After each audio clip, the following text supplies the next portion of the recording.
kami menghimbau agar sesama umat Islam untuk membangun kesepahaman, saling menghargai terhadap perbedaan manhaj dan cara pandang dalam beragama.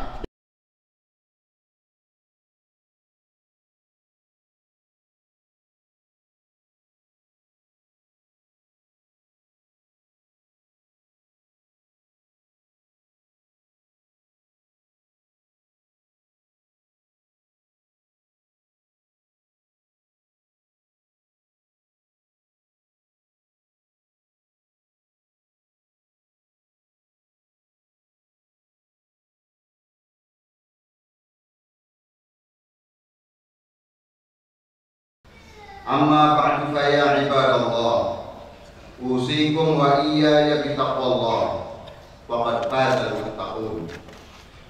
Faqad qala Allah Ta'ala fi kitabihil karim, a'udzu billahi minasy syaithanir rajim. Ya ayyuhalladzina amanu kutiba 'alaikumus shiyam kama kutiba 'alal ladzina min qablikum la'allakum tattaqun.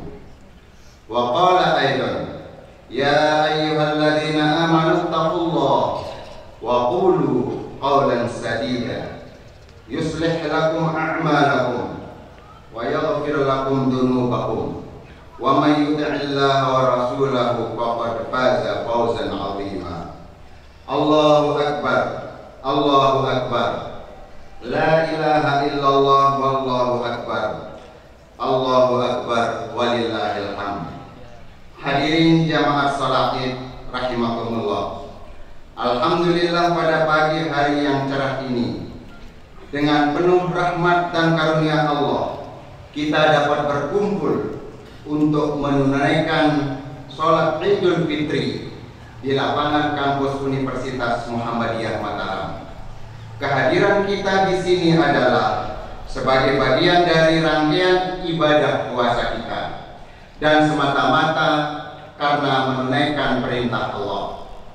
Kita wajib bersyukur kepada Allah dengan mengumandangkan takbir, tahmid dan tasbih dengan suara lantang sebagai manifestasi kesuksesan kita menjalankan ibadah puasa selama 1 bulan penuh.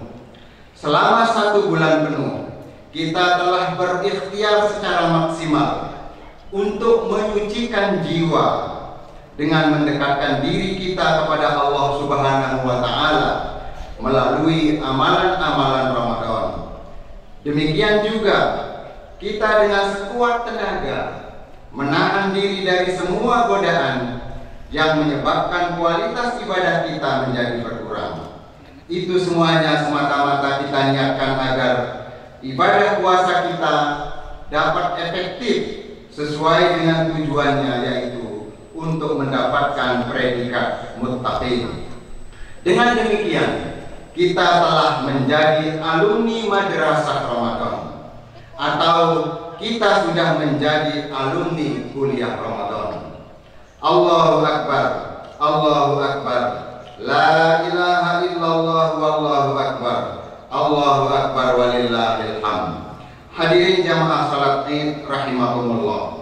Secara etimologis, Idul Fitri memiliki 2 makna. Pertama adalah kembali berbuka.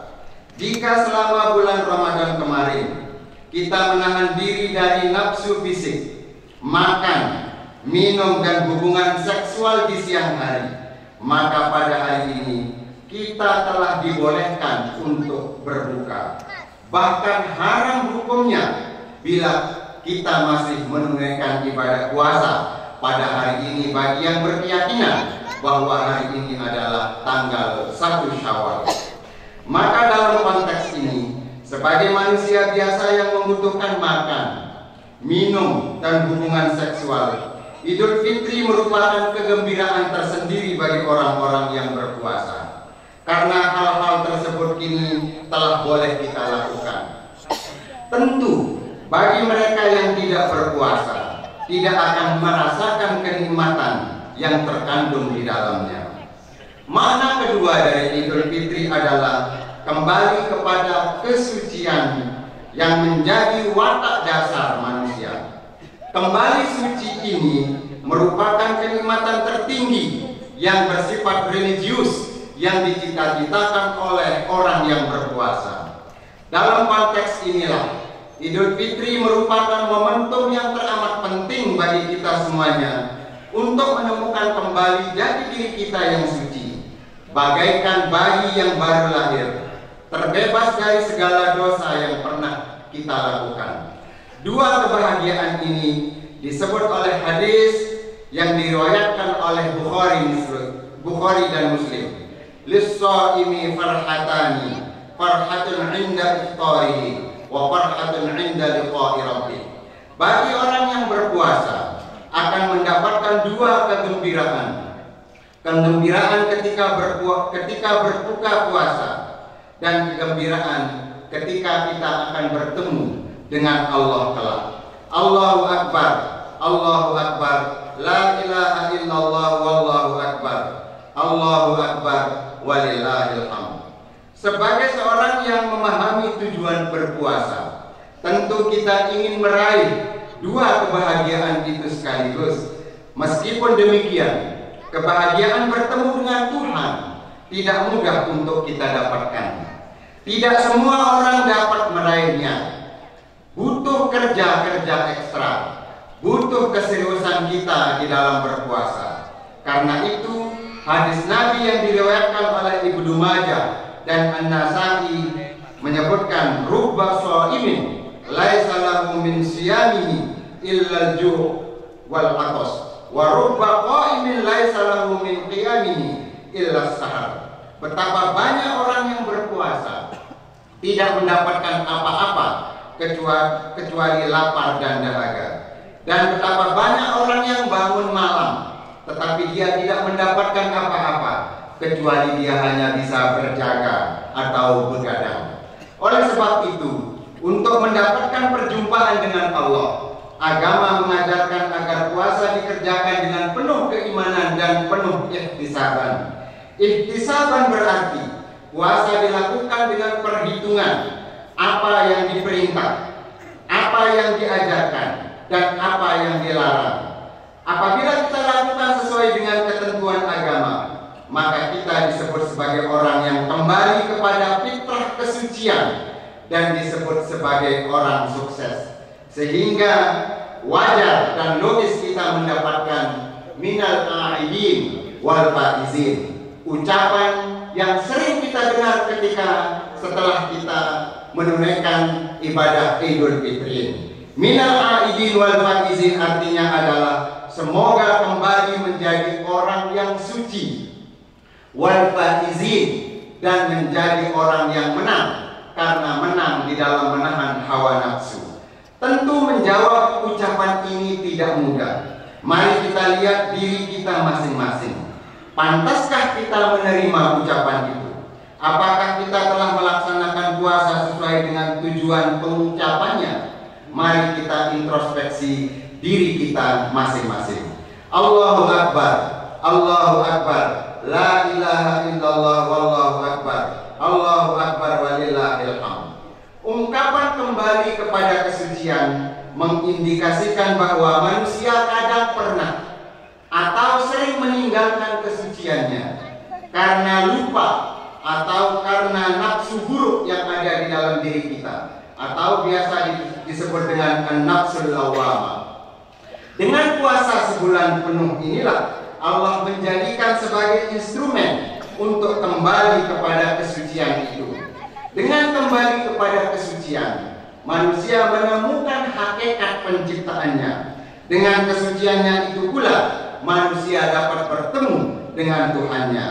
Fa'aqim wajhaka lid-dini hanifa fitratallah allati fataran nasa 'alaiha la tabdila li khalqillah dzalika ad-dinul qayyim walakinna aktsaran nasi la ya'lamun. Maka hadapkanlah mukamu dengan lurus kepada agama Allah. Tetaplah di dalam fitrah itu. Tidak ada perubahan pada fitrah itu. Itulah agama yang lurus. Tetapi kebanyakan manusia tidak mengetahuinya. Allahu Akbar, Allahu Akbar, La ilaha illallah wallahu akbar. Allahu akbar walillahil hamd. Hadirin sidang salat Id rahimakumullah. Dalam suasana fitri, dalam suasana suci ini, marilah kita sama-sama merenungkan kembali kondisi real keluarga, diri kita, masyarakat, daerah, dan bangsa kita. Beberapa realitas yang perlu mendapat atensi dan mendapat renungan kita semuanya adalah: pertama, dalam konteks cita-cita hidup berbangsa.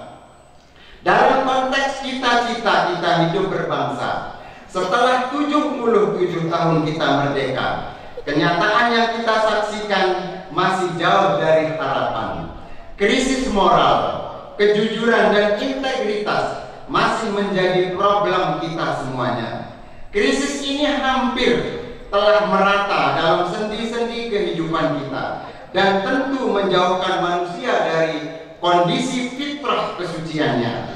Perilaku korup telah menggerogoti hampir seluruh lini kehidupan bermasyarakat, berbangsa, dan bernegara. Setelah 25 tahun reformasi, ternyata korupsi tidak berkurang, bahkan cenderung meningkat terus. Pembentukan lembaga anti riswah yang bernama KPK seakan tidak membuat jera para koruptor. KPK telah menangani setidaknya 1.261 kasus korupsi terhitung sejak 2004. Belum terhitung yang ditangani pada tahun 2023. Data yang saya bacakan itu dirilis oleh KPK pada awal tahun 2022 Januari tahun kemarin. Kita bisa bayangkan pada bulan Ramadan kali ini saja dan menjelang Lebaran ada 3 OTT, operasi tangkap tangan, yang dilakukan oleh KPK dengan melibatkan banyak pejabat negara di beberapa daerah dan di negara kita ini. Komisi Pemberantasan Korupsi merilis hasil kinerjanya sepanjang 2022. Berdasarkan hasil kinerja KPK, lingkup Direktorat Penindakan, sebanyak 149 orang telah ditetapkan sebagai tersangka dengan berbagai modus pada kasus korupsi sepanjang tahun 2022. Naiknya tersangka korupsi yang dicatat KPK menandakan tingginya kasus korupsi dalam 5 tahun terakhir. Jika diklaim sebagai indikator peningkatan kinerja KPK, itu juga bisa kita akui. Jumlah tersangkanya yang berjumlah 149 mengindikasikan bahwa jumlah tangkapan KPK naik 34,23% dibandingkan pada tahun sebelumnya, yaitu 111 kasus. Perilaku korup ini jelas akan menjauhkan kita dari spirit Ramadan, dari spirit kesucian kita.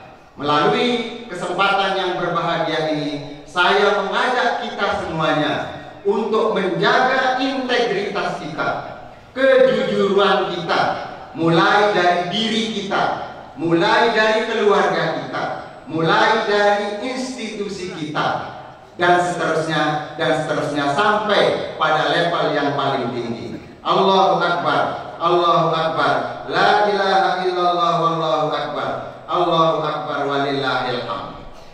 Hadirin sidang salat Id rahimakumullah. Yang kedua, dalam konteks persatuan berbangsa dan bernegara yang harus terus kita pupuk dan kita pertahankan. Persatuan harus dimaknai bukan dalam arti penyeragaman. Dalam konteks persatuan itu meniscayakan adanya kebinekaan. Karena itu, toleransi dan sikap tasamuh dalam menghadapi perbedaan tidak hanya dalam kata dan retorika, tetapi harus menjadi praksis di lapangan. Toleransi juga tidak hanya antar pemeluk agama, antara agama Islam dengan non-Muslim yang wajib kita pertahankan toleransinya, tetapi juga di dalam konteks intra-agama, dalam konteks hubungan antara agama yang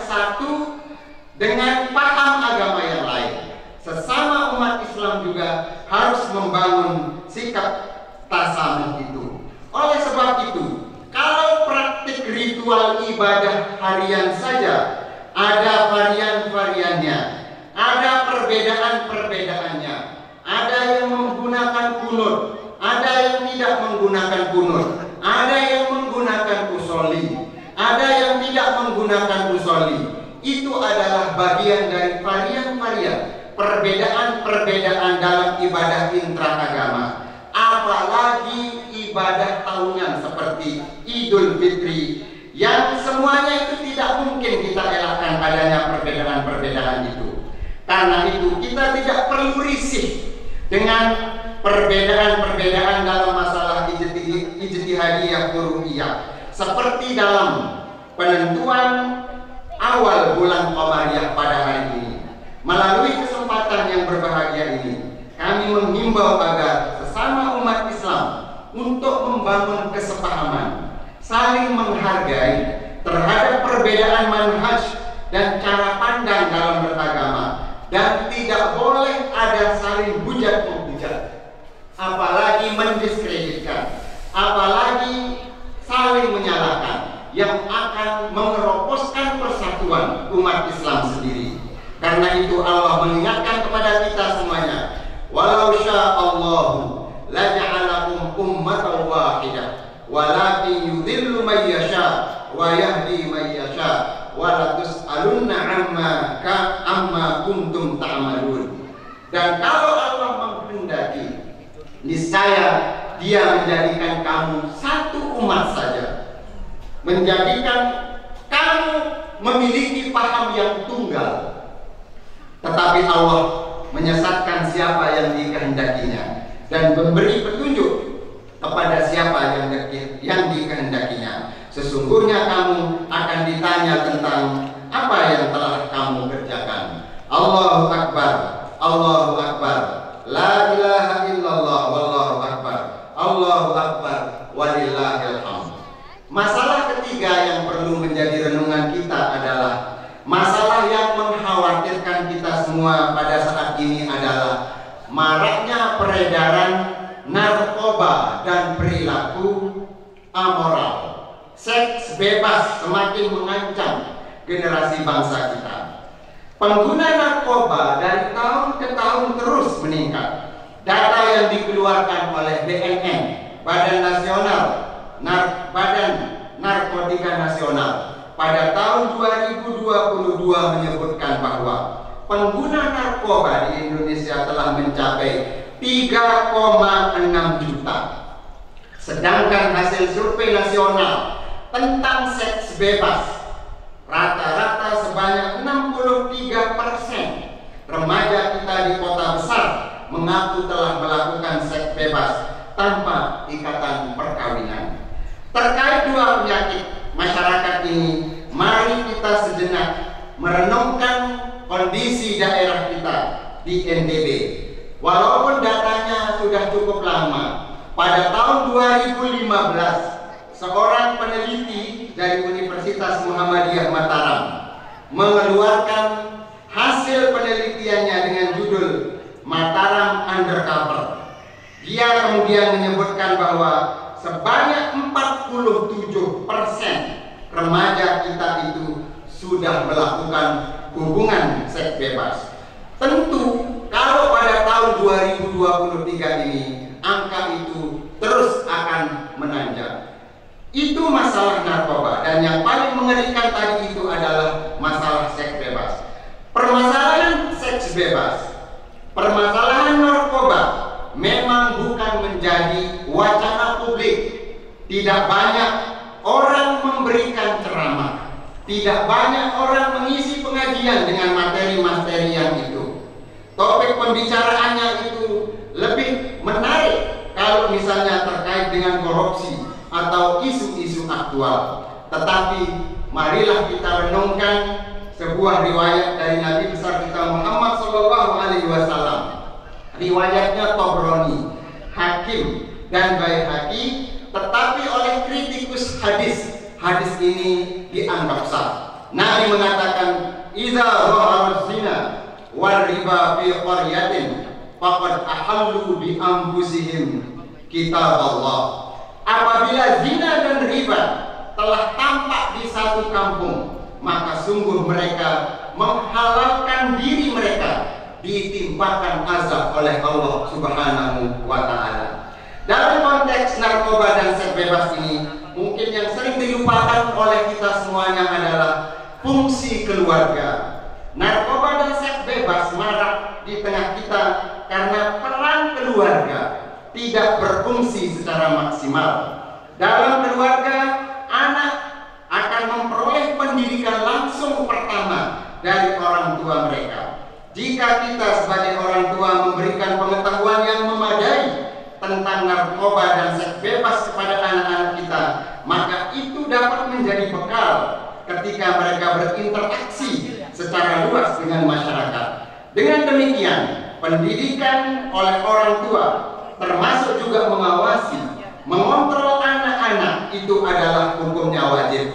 Karena itu saya ingin mengingatkan kepada kita semuanya, peringatan Allah di dalam surat At-Tahrim ayat 6. Ya ayyuhalladzina amanu qu anfusakum wa ahlikum nara wa quduhan nas wal hijaratu 'alaiha malaikatun ghiladun syidadun la ya'sunallaha ma amarahum wa yaf'aluna ma yu'marun. Hai orang-orang yang beriman, peliharalah dirimu dan keluargamu dari api neraka yang bahan bakarnya adalah manusia dan batu.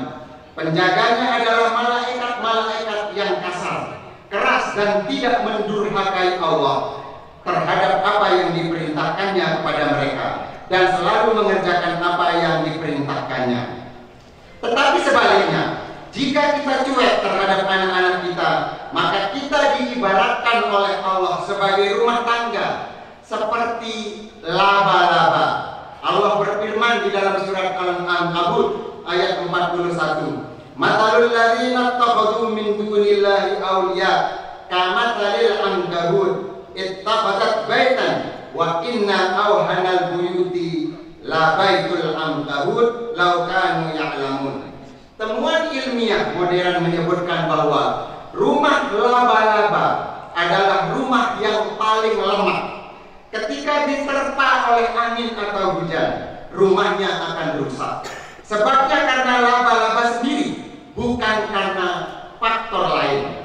Karena tidak dapat mengurus keluarganya sendiri. Laba-laba betina akan makan laba-laba jantan setelah mereka kawin. Anak-anak laba-laba akan saling memakan sampai yang tersisa hanya satu anak laba-laba. Ini menggambarkan kondisi keluarga kita yang rapuh, menghabisi pasangan dan anaknya demi kepuasan diri, demi melampiaskan ego. Keluarga yang sangat egois ini tentu jauh dari nilai-nilai kesucian, nilai-nilai fitrah yang sedang kita pupuk dan sedang kita bangun pada saat momentum Idul Fitri ini. Allahu Akbar, Allahu Akbar, la ilaha illallah, wallahu akbar, wallahu akbar, walillahil hamd. Memperhatikan realitas tersebut, maka sepatutnya lah kita semuanya yang hadir pada saat Idul Fitri ini untuk mendekatkan diri kita kepada Allah Subhanahu wa Ta'ala, tetap bersabar dan bertawakal, dan menahan diri dari perbuatan-perbuatan yang mengotori fitrah kita. Di samping itu juga saya mengajak kita untuk memperbanyak istighfar, memohon ampun kepada Allah Subhanahu wa Ta'ala atas segala dosa salah kita selama ini, agar Allah berkenan menolong dan mengangkat bangsa kita dari keterpurukan yang terus berlanjut. Wa may yattaqillah yaj'al lahu makhraja wa yarzuqhu min haitsu la yahtasib. Barang siapa yang benar-benar bertakwa kepada Allah, dia akan membukakan pintu keluar dari kesulitan dari langit dan akan diberikan rezeki dari sumber yang dari sumber yang tak terduga. Di dalam surat Al-A'raf Allah mengatakan, walau anna ahlal qura amanu wattaqau la fatahna 'alaihim barakatin minas sama'i wal ardh walakin kadzabu fa akhadnahum bima kanu yakdzibun. Akhirnya marilah kita berdoa kepada Allah Subhanahu wa Ta'ala untuk keselamatan kita semuanya, utamanya daerah kita, bangsa dan negara kita, keluarga kita, diri kita. Semoga Allah memberikan petunjuk kepada kita semuanya. Semoga juga Allah memberikan kita pemimpin yang takwa, adil dan amanah, selalu mengajak bangsa dan rakyatnya beriman dan beramal soleh, mematuhi perintah-perintah Allah, perintah-perintah Rasulullah, agar rahmat dan berkah Allah semakin mendekat kepada kita semuanya. Innallaha wa malaikatahu yusholluna 'alan nabi ya ayyuhalladzina amanu shallu 'alaihi wa sallimu taslima. Allahumma shalli 'ala Muhammadin wa 'ala ali Muhammad kama shallaita 'ala Ibrahim wa 'ala ali Ibrahim.